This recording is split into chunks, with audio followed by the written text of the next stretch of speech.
উপস্থিত প্রত্যেককে জানাই আমার সশ্রদ্ধর আনন্দিত জয়গুরু।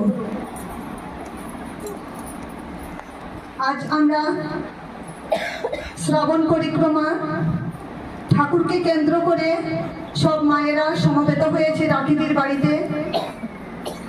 তাই পরম পিতার রাতুল চরণে রাখিদি এবং রাখিদির পরিবারের প্রতি প্রত্যেকের সুস্থ সুস্থ ইষ্টময় জীবন পরম পিতার চরণে প্রার্থনা করি।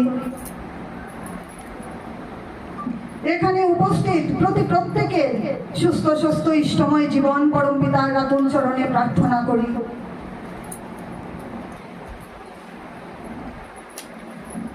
আমরা প্রত্যেকেই জানি যে শ্রাবণ মাস দেবাদিদেব মহাদেবের জন্ম মাস। তাই এই শ্রাবণ মাসকে কেন্দ্র করে সেই যে দ্বাদশ জ্যোতির্লিঙ্গ যে জায়গাতে রয়েছে, মানুষ সেই জায়গাগুলোতে গিয়ে পূজা দিয়ে নিজেকে ধন্য করে। আমরা যারা সৎসঙ্গী, আমরা সেই শ্রাবণ মাস ঠাকুরকে কেন্দ্র করে এইভাবে ঠাকুরের গুণকীর্তন করে নিজেদেরকে ধন্য করি। তার কারণ আমরা প্রত্যেকে জানি আমরা কলির জীব। তো কলির জীবে বলা হয়েছে যে কলিযুগে শুধু নাম সংকীর্তন। তো কেন সেই কথাটি বলা হয়েছে কলিযুগে নাম সংকীর্তন করা? তো যদি আমি পূর্ববর্তী যুগগুলাকে একটু আলোকপাত করি তাহলে দেখা যায় সত্যযুগে শ্রী হরি বাস করতেন স্বর্গলোকে আর অসুররা বাস করত পাতাল লোকে। তো সত্যযুগে শুধু দুটাই লোক ছিল, স্বর্গ পাতাল। আর মধ্যবর্তীতে মর্ত লোক ছিল। সেখানে সত্যযুগে মানুষ যারা ছিলেন তারা অতি পুণ্যবান ছিলেন, যাগযজ্ঞ এগুলাই তাদের কর্ম ছিল। যখন ত্রেতা যুগ আসলো, যুগের পরিবর্তনে, তখন আমরা পেলাম ভগবান শ্রী রামচন্দ্রকে।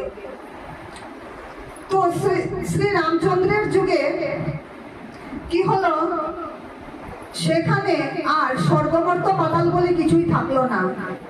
তখন একটাই মর্তলোক, একটা লোকই হয়ে গেল।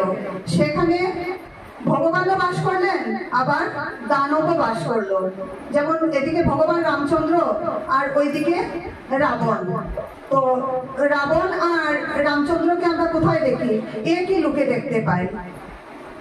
তো সত্য গেল, ত্রেতা গেল, এবারে আসলো দাপর। দাপরে কি হলো, সেই অসুর আর ভগবান একই জায়গাতে, অর্থাৎ একই রাজ্যে। যেমন ভগবান শ্রীকৃষ্ণ আর কংস, কংসের সেই কারাগারে হলো ভগবানের জন্ম। তো একই জায়গাতে আমরা দেখতে পাই। আর কলির যুগে কি দেখতে পাই? একটা মানুষেরই দুইটা রূপ, এক হচ্ছে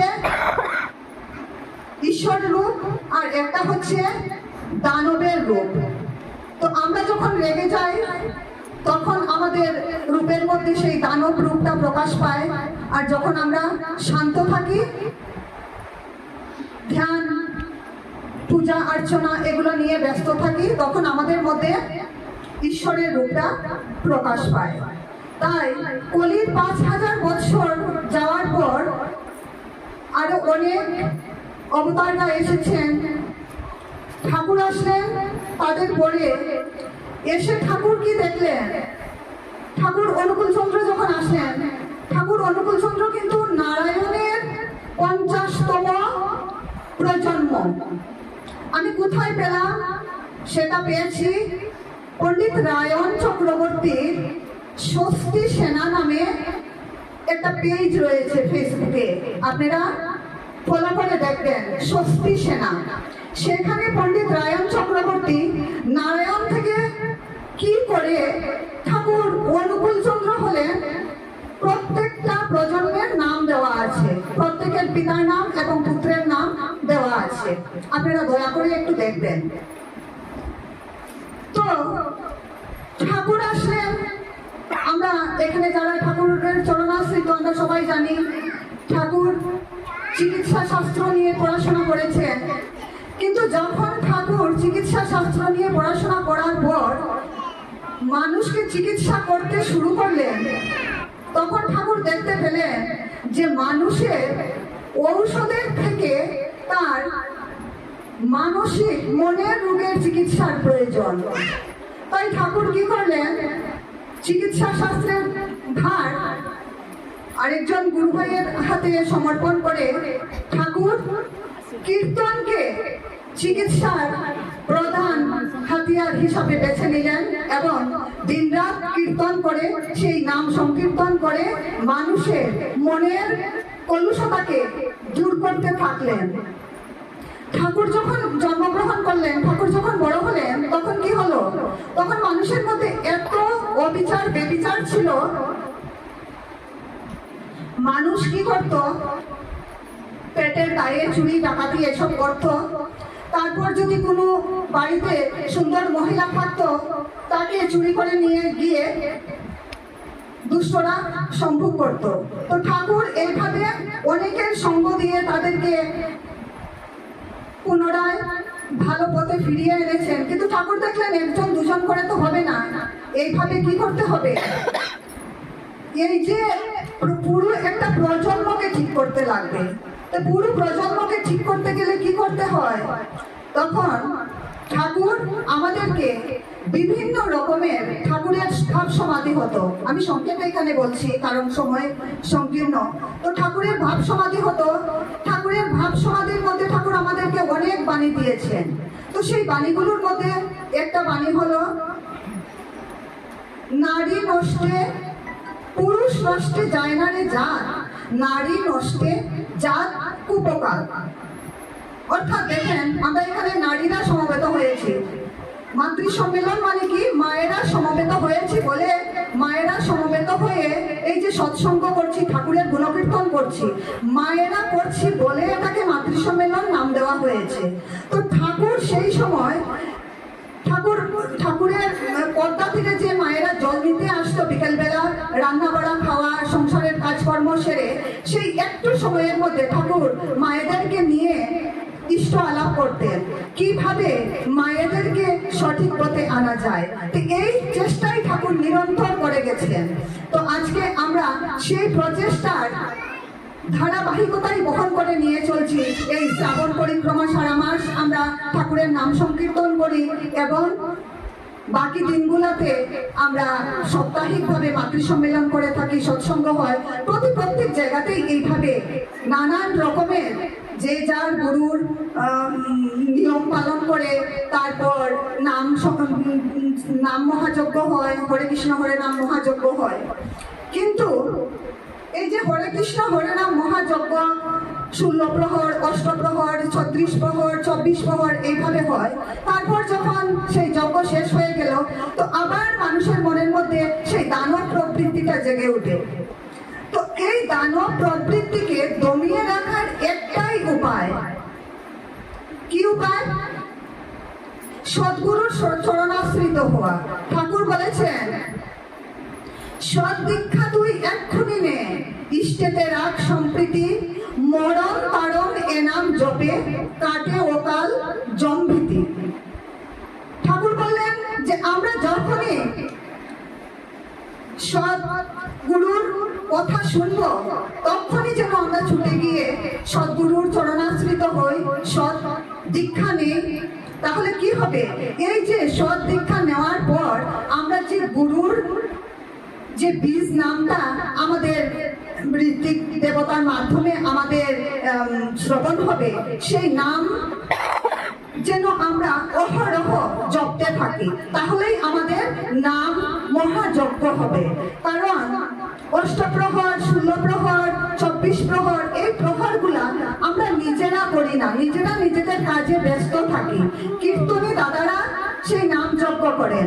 তো তখন আমরা আমাদের ঘরে নানান সাংসারিক ঝগড়াঝাটি, বাচ্চাকে নিয়ে বাচ্চা পড়ছে না, নানান ধরনের আমরা আমাদের সংসারের কাজের মত্ত থাকি।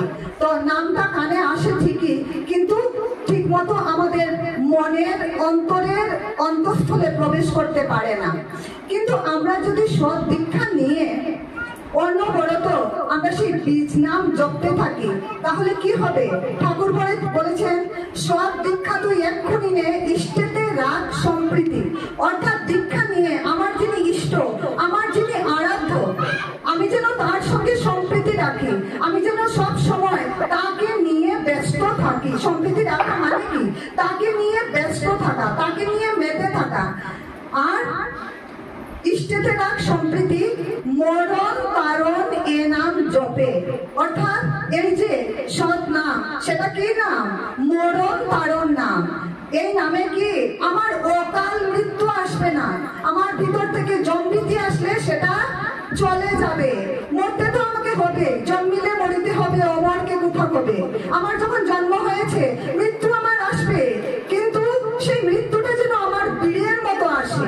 আমি যেন আগে থেকে আমার হার্ট ফুটু হয়ে গেছে, আমার ডায়াবেটিস, আমার সুগার, আমার প্রেশার, আমার থাইরয়েড, আমার এই, আমার ওই, আমার সেই, এই ভেবে ভেবে আমি যেন আগে থেকে মৃত্যুকে নিমন্ত্রণ দিয়ে আমার অন্তরে বসিয়ে না রাখি। আমার জম্বিদিটা যেন কেটে যায়।